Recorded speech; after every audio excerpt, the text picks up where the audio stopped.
¿Qué tal? Mi nombre es Iván Carrillo y esto es Reporte Climático. Como cada semana, me da muchísimo gusto darles la bienvenida al espacio de periodismo de soluciones para un mundo en constante cambio, donde invitamos a grandes expertos de Latinoamérica para analizar el mayor desafío de nuestros tiempos, la alteración del clima. Hablamos de sus causas, consecuencias, los problemas que la agravan y sobre todo las opciones que pueden ayudarnos a enfrentarla. Con ese objetivo, hoy viajaremos hasta la Amazonía colombiana, guiados por María Constanza Meza Elizalde. Conoceremos el impacto que un acuerdo de paz ha tenido sobre el más importante pulmón del planeta y entenderemos por qué acciones como el manejo forestal son verdaderamente urgentes. María Meza es parte del Grupo de Investigación en Ecología del Paisaje y Modelación de Ecosistemas de la Universidad Nacional de Colombia y se ha especializado en el estudio de la interacción entre deforestación e incendios forestales. Pero antes de conversar con ella, ¿qué les parece hacer un recorrido alrededor del mundo por las noticias más actuales en materia climática? Comenzamos. El calentamiento global está afectando el mercado de árboles de Navidad naturales. Se debe a que muchas especies utilizadas con fines ornamentales en esta temporada requieren de heladas previas durante el otoño para su correcto desarrollo. Sin embargo, estos eventos son cada vez menos frecuentes en territorios como Canadá o Estados Unidos, donde algunas plantaciones han perdido hasta el 30% de su producción, según National Geographic. Otras latitudes no se liberan del problema, ya que el impacto del cambio climático también se manifiesta a través de plagas favorecidas por el creciente calor, como es el caso de los árboles navideños infectados de insectos en México.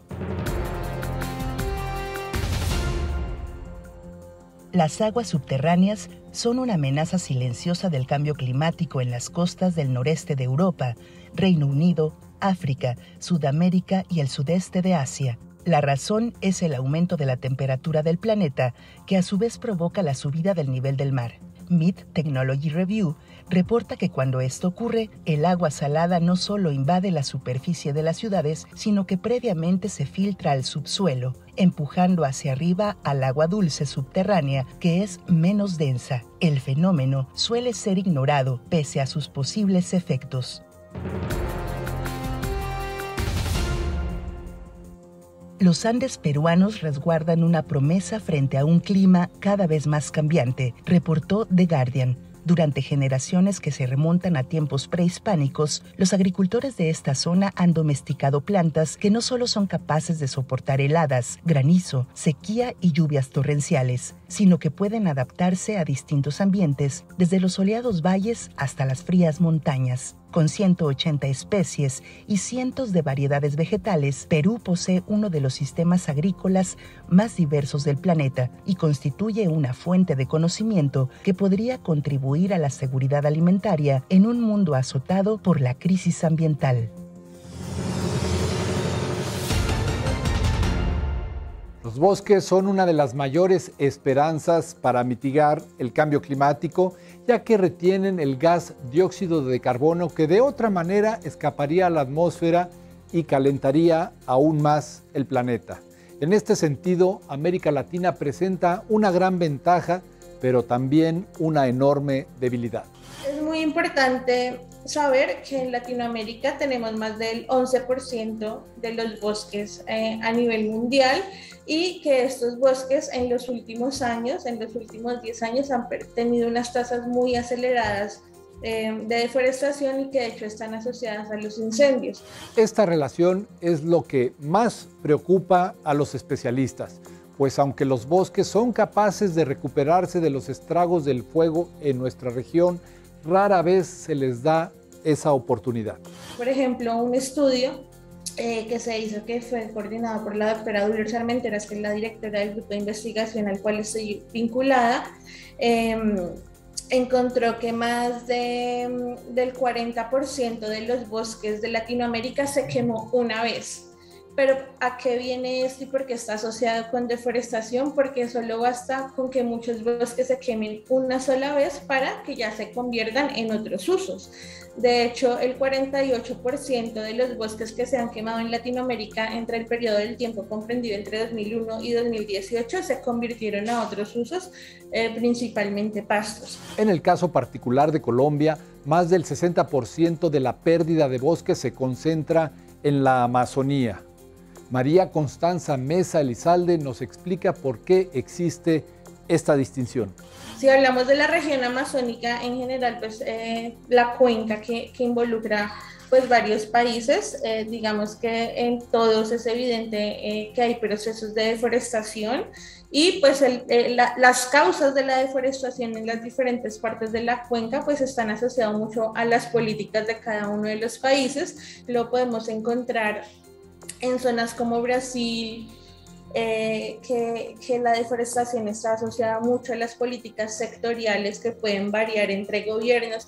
Y estas políticas sectoriales pues están asociadas principalmente a hidrocarburos, a ampliación de áreas para la producción energética, a cultivos intensivos como la soja y la caña de azúcar. Y en Colombia, entonces, de las causas de la deforestación pueden estar asociadas a la extracción de madera ilegal, también al establecimiento de la frontera de colonización, a la ampliación de la frontera agropecuaria. El país suramericano además atraviesa problemas socioambientales que vuelven todavía más complejo el riesgo bajo el cual se encuentran sus bosques. Por ejemplo, los cultivos ilícitos en la Amazonía que están concentrados en Perú, Bolivia y Colombia. Y pues en el caso de Colombia también situaciones como el conflicto armado que terminan incidiendo en que haya pérdida de bosques. Lo que se encontró fue que después de la firma del acuerdo se aumentó la tasa de deforestación en más del 177% y que esta deforestación se concentró en las áreas protegidas de la Amazonía.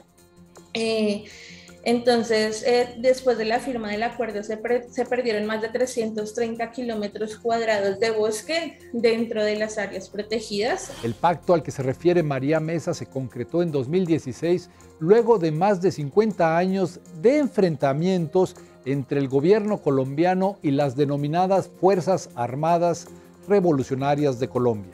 Esa pérdida de bosque pues vino acompañada de los incendios. Entonces, por ejemplo, otro trabajo de la doctora Dolores Armenteras muestra cómo después de la firma del acuerdo de paz aumentaron hasta 6 veces los incendios forestales en la zona de la Amazonía, y esto también trajo consigo un aumento del 52% de la probabilidad de deforestación en estas áreas. ¿Por qué precisamente un tratado de paz ha significado una nueva amenaza para la Amazonía? Es un tema que se sigue investigando, pero ya se vislumbran posibles razones. Uno, porque estos grupos armados tenían unos controles en el territorio y cuando estos grupos armados se van, pues digamos que dejan de ejercer ese control que tenían y pues se abre el espacio a que se lleguen nuevas actividades. Entonces, una de las actividades que ha llegado es que digamos que en la Amazonía colombiana se presenta mucho acaparamiento de tierras, ¿sí? Entonces esa es una, pero también pueden ser otras causas, como por ejemplo volver a expandirse las áreas para la ganadería. Y otra que también digamos que ya se ha ido documentando es que digamos que el cumplimiento de los acuerdos de paz no ha sido muy eficiente y no ha sido óptimo. Entonces también algunos miembros que se habían desmovilizado, pues volvieron a reincidir. Entonces, pues ellos están, digamos que colonizando estas áreas de parques nacionales, que son pues áreas que pueden estar sin títulos o demás, entonces es donde se están estableciendo. De continuar con estas dinámicas, no solo la Amazonía llegará a un punto de degradación irreversible, sino que detonará un efecto cascada en otros ecosistemas. Para el 2030 se espera que se pierdan 3 millones de hectáreas de bosque y que éstas se consoliden principalmente en pastos, que digamos que una de las trayectorias que siguen los bosques cuando se deforestan principalmente son pues áreas para Para los pastos, y esto ya es muy grave porque para el caso de la Amazonía colombiana, eso nos puede llevar a una desconexión completa entre dos ecosistemas que son la Amazonía y los Andes. Entonces eso pues tiene una cantidad de riesgos biológicos porque digamos que esa pérdida de bosque ya lleva a que muchas especies alcancen ese umbral por el cual son viables.